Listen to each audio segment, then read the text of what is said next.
개인과 군주의 가치관은 같을 수 없습니다.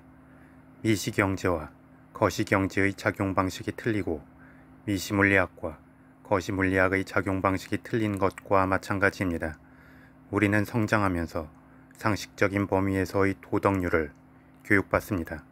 예를 들어 살인하는 것은 나쁘다, 거짓말하는 것은 나쁘다, 다른 사람에게 호의를 베푸는 것은 좋다 등등이 그것입니다. 하지만 이러한 개인의 상식적 범위에서의 도덕률은 절대적 기준을 가지고 있습니다. 그래서 선악의 구분이 명확합니다.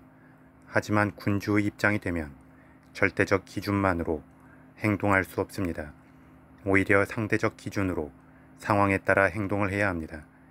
예를 들어 개인의 도덕률에서는 남의 것을 빼앗는 것은 나쁩니다. 하지만 군주의 입장에서는 자신의 국민들을 먹여 살리기 위해 다른 나라의 영토를 빼앗기도 해야 합니다.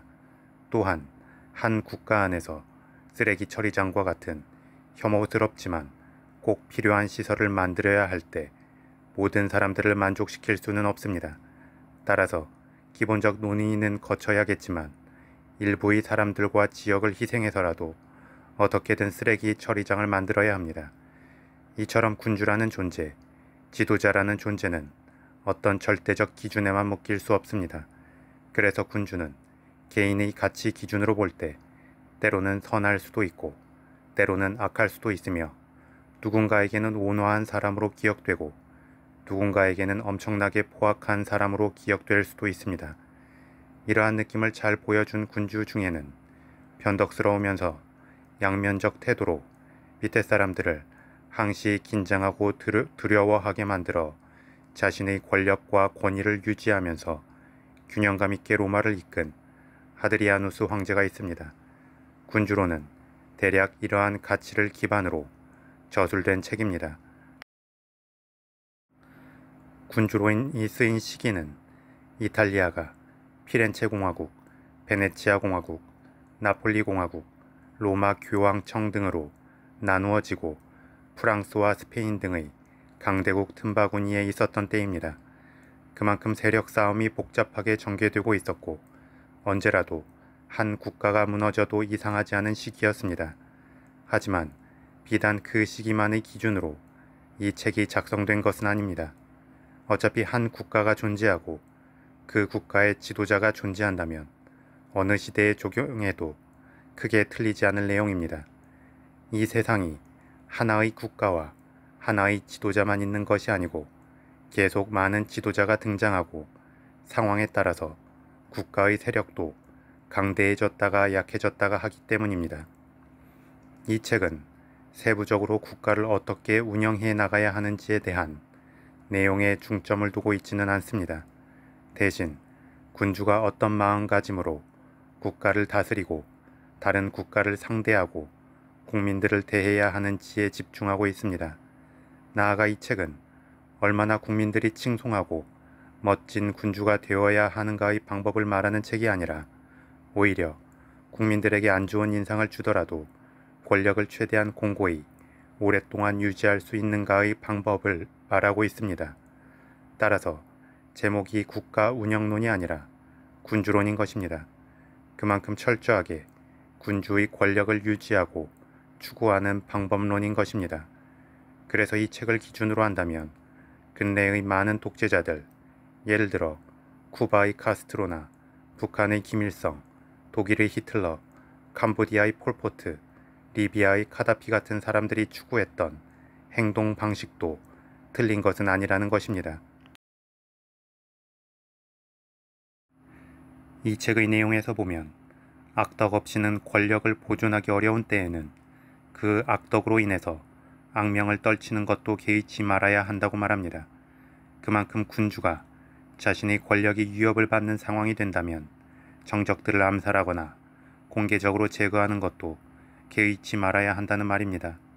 어설프게 미덕을 베풀어서 자신의 권력을 잃을 바에는 차라리 악덕을 행해서라도 자신의 권력을 유지하라는 것입니다. 물론 무조건 악덕을 추구해야 한다고 말하지는 않습니다. 민심을 잃는 것에 대해서는 군주론의 전체 내용 중에도 계속 경계의 말을 하고 있기 때문입니다. 다만 어떤 어쩔 수 없는 선택의 기로에 섰을 때에는 악덕을 행함도 주저하지 말라는 것입니다. 또 다른 내용에서는 군주는 관우하다는 평판보다는 인색하다는 평판을 듣는 게 차라리 낫다고 말합니다. 개인의 관점에서 보면 분명 틀린 말입니다. 우리는 자라면서 남을 돕고 많이 베풀라고 배우기 때문입니다. 하지만 군주가 관우하다는 평판을 들을 수 있을 때에는 먼저 많은 것을 베풀어야 하는데 처음에는 그것을 자신의 재물로 베풀 수 있습니다. 하지만 국민은 어떤 호의를 받으면 그 순간에는 감사해야 하지만 계속 더 많은 것을 요구하게 됩니다. 그러면 군주는 결국 자신의 재산을 모두 소진하고 국민에게 세금을 더 많이 걷어서 호의를 베풀어야 하는 결과로 이어집니다. 그렇게 되면 국민은 불만이 쌓이게 되고 결국 군주는 민심을 잃는 결과로 이어질 수 있습니다.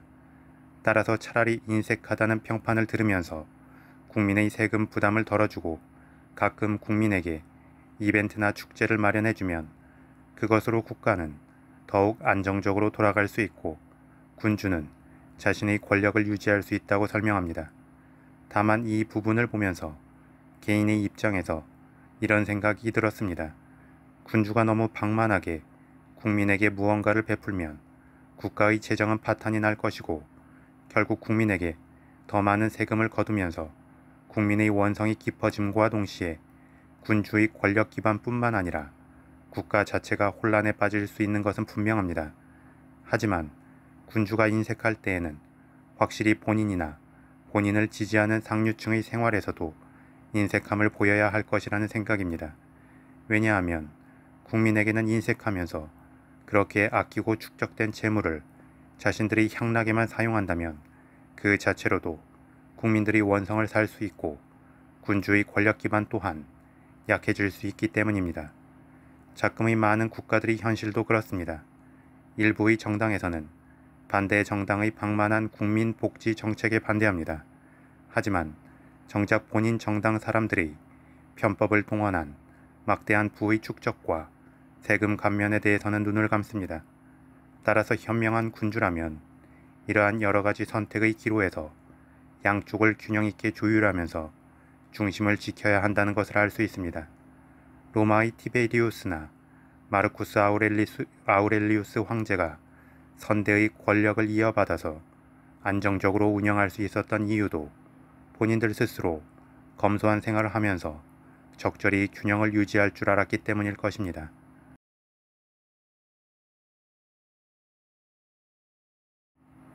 책의 또 다른 내용 중에는 사랑과 두려움에 관한 내용이 있습니다. 마키아벨리는 사랑과 두려움은 공존할 수 없는 개념이기 때문에 둘 중의 하나를 선택해야 하는데 군주는 사랑보다는 두려움을 선택해야 한다고 말합니다. 사랑이라는 것은 같은 눈높이로 서로를 바라보는 평등함의 관계입니다. 하지만 권력과 권위, 지배의 관점은 평등의 관계가 아닌 수직적인 관계입니다. 따라서 군주와 국민이 평등한 사랑의 관계가 된다면 이해가 상충하는 딜레마의 상황에서 그 어떤 선택이나 결정도 할 수 없습니다. 다만 군주는 국민에게 두려움을 심어주기는 하되 미움을 받아서는 안 된다고 말합니다. 즉, 너무 잔인하게 국민들을 탄압하거나 아니면 국민들의 재산이나 부녀자를 탐해서는 안 된다는 것입니다. 가장 이상적인 것은 자연스럽게 군주에 대한 두려움이 생기게 하는 것인데 이를 위해서는 군주 스스로가 국민들보다 더욱 치열한 인생을 살아야 합니다. 예를 들어 일본 전국시대의 영웅들 중에서 오다 노부나가처럼 전장의 선봉에 서기를 두려워하지 않거나 도요토미 히데요시처럼 비상하게 머리를 굴릴 줄 알거나 도쿠가와 이에야스처럼 끝까지 참아내는 인내심을 갖거나 해야 한다는 것입니다. 여기서 더 나아가 이순신 장군처럼 노부나가의 용기, 히데요시의 책략, 이에야스의 인내뿐만 아니라 백성에 대한 사랑까지 갖춘다면 당대를 넘어 영원한 영웅이자 군주의 표상이 될 수 있습니다. 그런데 이도저도 아니게 국민들처럼 생활하거나 일반적인 국민들보다 더 못난 행동을 하면서 국민들에게 어떤 권위를 갖고 두려움을 심어줄 수는 없는 것입니다.